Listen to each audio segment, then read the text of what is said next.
Welcome, Richard Lilley. Richard is CEO and co-founder of Project Seagrass, a marine NGO with a vision for a world in which seagrass meadows are thriving, abundant, and well managed for people and planet.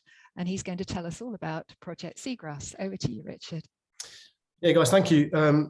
Thank you to, for inviting me along today. So thank you, Jim, for the opportunity to talk. And really, it's quite nice to follow both Alistair and Jim, because I would like to just sort of contextualize seagrass as a habitat or a species that, or two species in the UK that have kind of been a bit neglected over the years. The sort of backstory of Project Seagrass is that I turned up at Swansea University back in 2011, having previously been a secondary school science teacher, a biology teacher, and having been a diving instructor. And I'd never heard of this habitat. And I kind of thought that if demographically, based upon my life experiences, if I hadn't heard of seagrass, not many people had. And really, we set up Project Seagrass as an NGO for communicating seagrass science. And that's kind of how we started out. But we wanted to talk about seagrass in the global context. There's probably about 70 species globally, depending on who you speak to. Some of those might be ecotypes, but there's a biodiversity of seagrass ecosystems globally. They're found on every continent except Antarctica. And really, they just had never been part of the marine conservation conversation. And so we set up Project Seagrass with an aim to turn that around. Like what was mentioned there, we've got a vision in which a world in which seagrass meadows are thriving, abundant and well managed for people and planet. We're not there yet. And I think there is still a long way to go before we see that happen, but we're certainly seeing the profile of seagrass meadows, especially in the UK context, grow more and more each year. And so, to some degree, we are having some success there. But so, I guess, yeah, broadly speaking, Project Seagrass is a global organisation with a global focus, a global remit. But today, I want to talk in particular about the work that we're doing here in Scotland.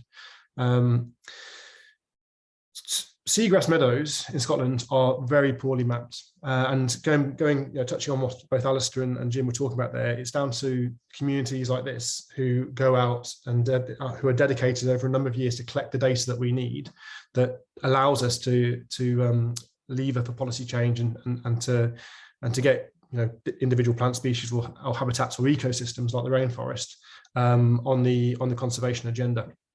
Now, there's two decades at the moment, which are vehicles, I think, for our work, which is towards the UN SDGs. So the UN Decade on Ecosystem Restoration is a rallying call to restore ecosystems at scale.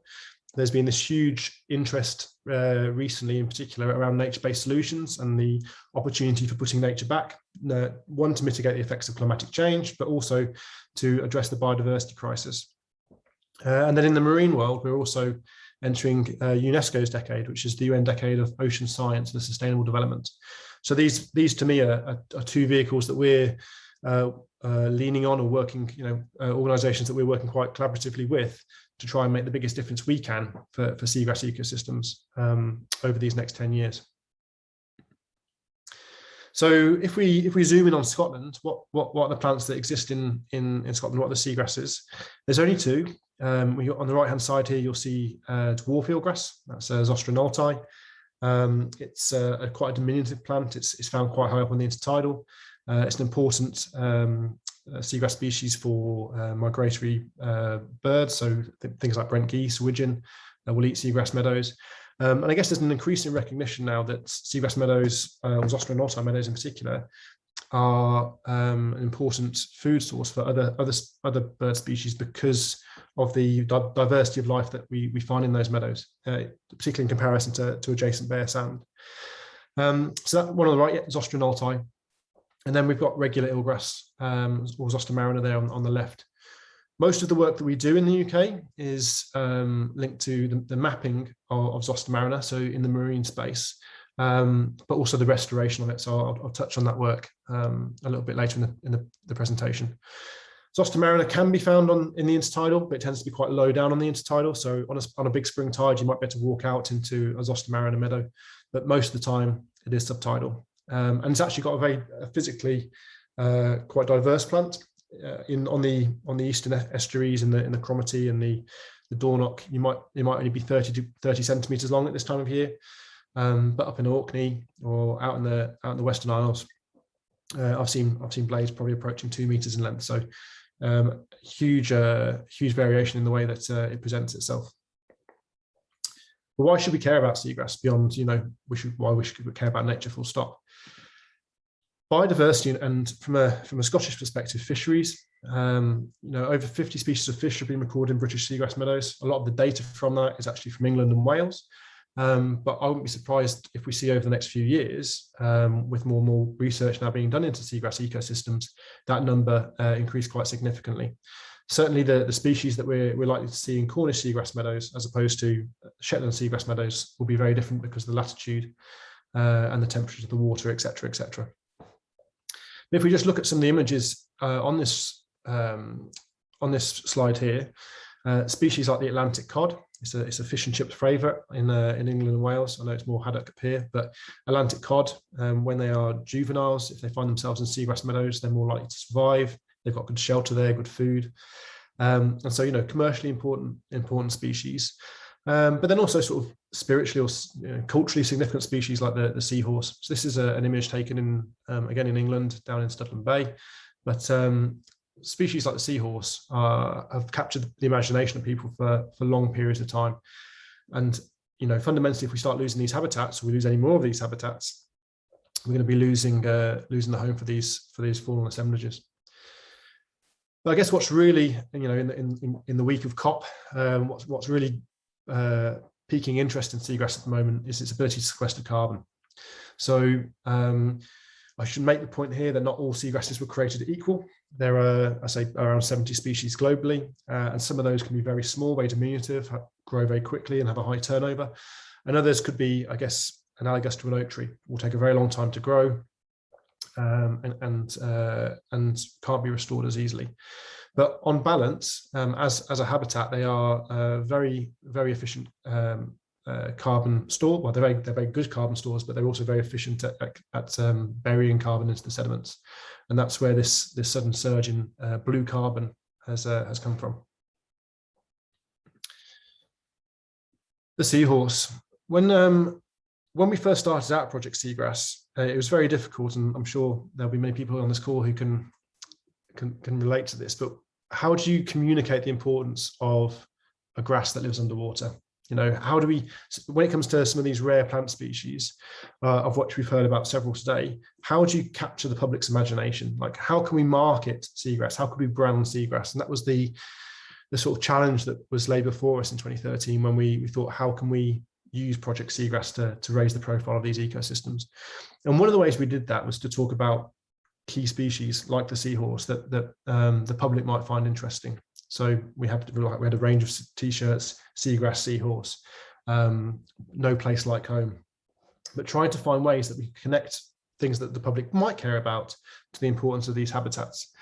In a tropical environment, it's a little bit easier. Green sea turtles eat seagrass meadows, eat seagrass manatees, dugongs. So charismatic megafauna are good ways of sort of bringing the conversation back to the habitat, which is where it's needed most, really. So what's happening in Scotland? Well, we've already heard today about the support of Nature Scotland and the Royal Botanic Garden Edinburgh. It's exactly the same in my space and in my world. Both organisations have been fantastic at collaborating and working together to help map seagrass meadows, and for us to understand a little bit more about Scottish seagrasses. So I'm going to talk briefly on a genetic study that we've been conducting, a mapping project where we're looking to map the extent of seagrass meadows around Scotland, and then also some of our restoration work. So the first study there is genetics. If you look at the map on the right, it was a bit of a road trip around Scotland, but we were looking to collect genetic samples, which you can see on the left photo, for analysis at the RBGE. Dr. Aileen Finger at the Botanics used 37 microsatellite markers, and from those markers we're able to see if there's much diversity in Zoston Mariner around Scotland. The analysis is still being undertaken, but broadly speaking, from the early results, we can see almost an east-west divide, although the difference we're finding is actually quite negligible. If you look at the map on the left-hand side there, you can see there's a site in England and a site in Wales. Now, one of the reasons for doing this study is because we know that across the UK, we've got good evidence that we've lost at least 50% of our seagrass meadows and potentially as much as 92. So from a restoration perspective, entering this UN Decade on Ecosystem Restoration, we wanted to make sure that we were as informed as we could be over what genetic diversity we already had. And therefore, if we were to be thinking about moving seeds around the country for restoration projects, at least those decisions were evidence-based. The two sites, one in North Wales and one in North East England, represent two significant seagrass meadows in each of those nations, which might have provided seeds for restoration projects in Scotland. As it stands, the more we learn about seagrass in Scotland, there's actually plenty of seagrass beds up here where we could get seeds from. The next element of the work we're doing in Scotland is remote sensing. So remote sensing can either be, covers a whole range of techniques, but the two that we're looking at in particular is using drones to map seagrass meadows on a site scale. And increasingly now we're going to start looking at using satellite data to understand what habitats we might be able to see in the coastal zone. If I think back to my PhD, this is a little seascape in Greece, and this was one of those early model drones. I think they still sell this version of the DJI or an iteration later. But when you fly a drone at 20 or 30 or 40 or 50 meters above the seafloor, you take a photo straight down. If the water clarity is good enough, you can begin to understand the shape and the textures within the seabed. And so this is an example of being able to differentiate seagrass from sand and rocky algal habitat using that drone. Now, this was back in 2013, and things have moved on a significant amount since then. And at the moment, we're using this Wingtra-1 drone, which is actually funded by Marine Scotland. And what this allows us to do essentially is to cover much larger areas at a much higher resolution than we're able to achieve. And that's only been because technology is improving. So to give you a comparison there, the DJI Phantom 4 RTK can cover 8 hectares. I think the original drone that I was using might have been able to cover 1 hectare. And the Wingtra-1 that we're now using can cover 100 to 110 hectares on any given flight. And the resolution, what's called the GSD, the ground sampling distance, can be as low as a centimetre per pixel. So for every centimetre in real life, that would appear as a pixel on your screen. So super high resolution. And that allows us to get a really good idea of just how extensive these habitats may or may not be. To give you an insight into what some of the outputs might be, these are two drone flights in 2 different locations in Scotland. On the left-hand side there is over in East Lothian. It's called Sandyhurst. So for anyone who's familiar with East Lothian, it's the site you can access from Tinningham Car Park. And then over on the right-hand side here, we've been working with a community group over on the west coast called Sea Wilding, and this is just a map of their local meadow. And what we're using that is as a baseline to understand that once we do the restoration over the next few years, can we see that meadow expand as we plant more seagrass? So remote sensing is providing that opportunity, but it's also allowing us to turn point data and the kind of data that we might collect using GPSs into something which, from a governmental perspective, they're more interested in, and that's understanding, is the seagrass meadow 20 meters squared or 30 meters squared, or because from that, once we understand the size of the habitat, we can begin to infer things like carbon sequestration rates, fisheries productivity, biodiversity, and some of the ecosystem services can be quantified that these habitats will be providing. So in the marine space, the Marine Scotland's NMPi is our go-to platform. It's got lots of good data on it, and it's very, very accurate, but it is missing a lot. And so the kind of work that the BSBI community are doing really helps to give us a point for verification and be able to go back and say, well, actually, this needs to be included into this data set, and so does this, etc. So to give you an example of this in the marine space, this is Deer Sound on Orkney. Marine Scotland have got these data points. Each of these green squares or triangles represents a seagrass point under that, a seagrass meadow has been recorded under that location. But again, it doesn't tell you anything about the extent of the habitat. And so by using drones and by using ground truthing, actually swimming in the sound and making sure that it is actually seagrass that we're looking at, we can convert the data from point data into polygon data. And so it gives you a much better idea of the sort of spread of the habitat in the marine space. How does that work in practice? Well, this is from Westray in Orkney. It's a false color image, but the dark patch that you see in the center of the image, I know there's been some gaps where the drone hasn't been able to match individual images up, but you can see the outline of the habitat from the drone flight. And then working with Nature Scott and with Heriot University, we had a team of divers dive in ground truth in transects along under the space where we flew the drone, and from that we're able to export a polygon to Marine Scotland and say you've got a 44-hectare seagrass meadow here, and get that included into that data set. So this work will be continuing at site-specific scale, and then I say we're looking to build on this with satellite data and hopefully use some of the case studies from the drone to inform those algorithms. And then there's the restoration. So it's the UN Decade on Ecosystem Restoration. Today is Nature Day at COP. Yesterday was Oceans Day. There's been this huge interest in what nature can do to us if we if we restore it, and that's no different in the marine space. As it stands, we collect seagrass seeds and we plant them in these little Hessian bags. So it's essentially underwater gardening. But what we're looking to do is to scale this process.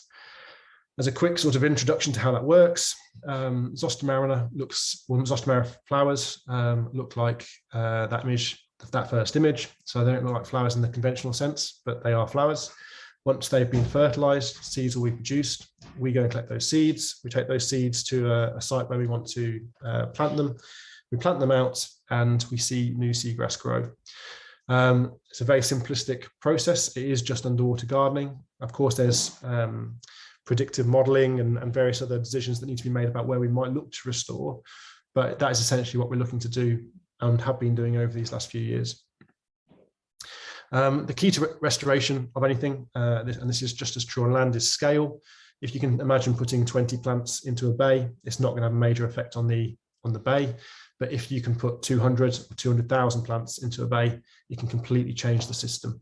So you get more survival and you get high rates of growth.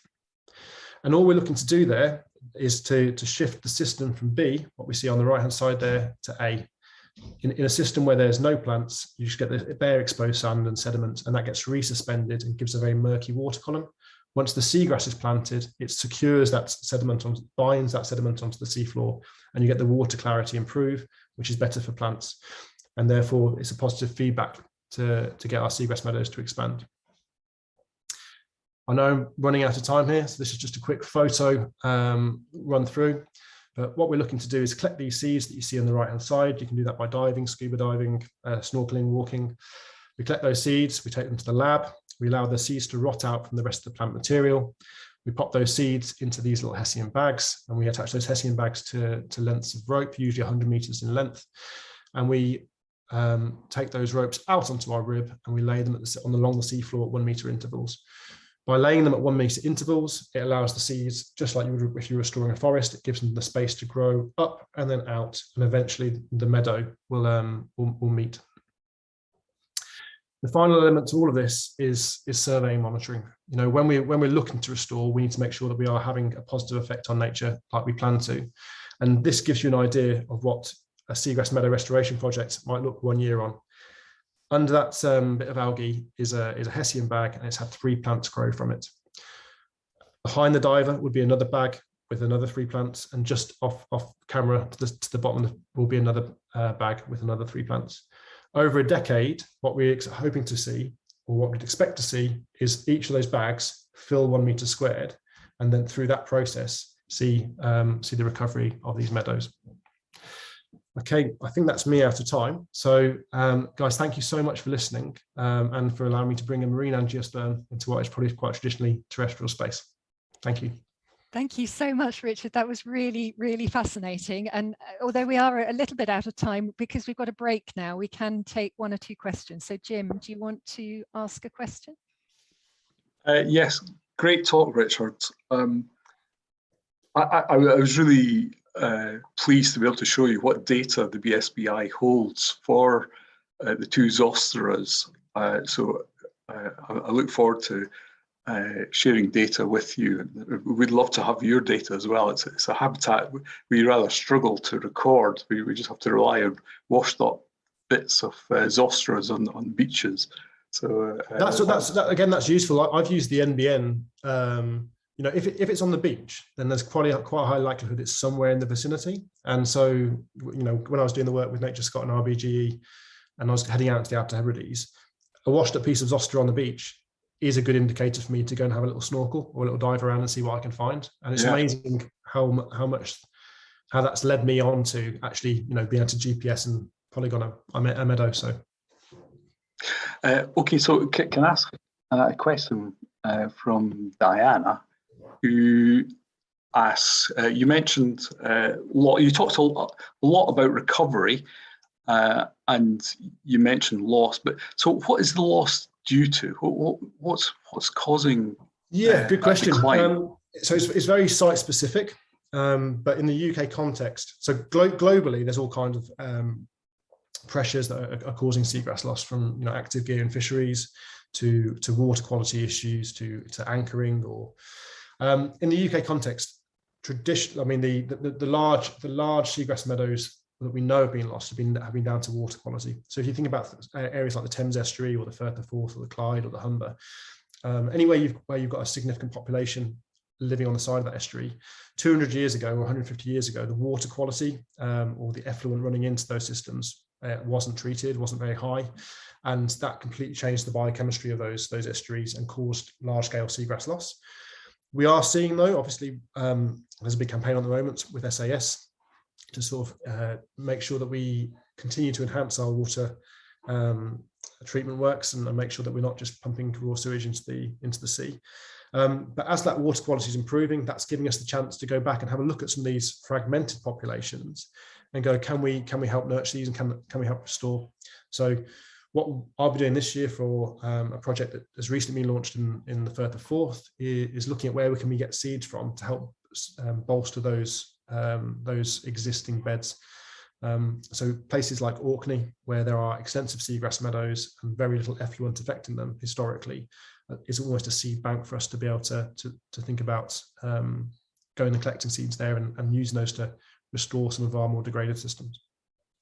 Thank you. Thank you so much. There's a huge amount of questions for you in the Q&A. So if you could type some answers into those, that would be absolutely brilliant. But I want everyone to have a chance to have a break. So we have got a short break time now. Thank you so much. Yes.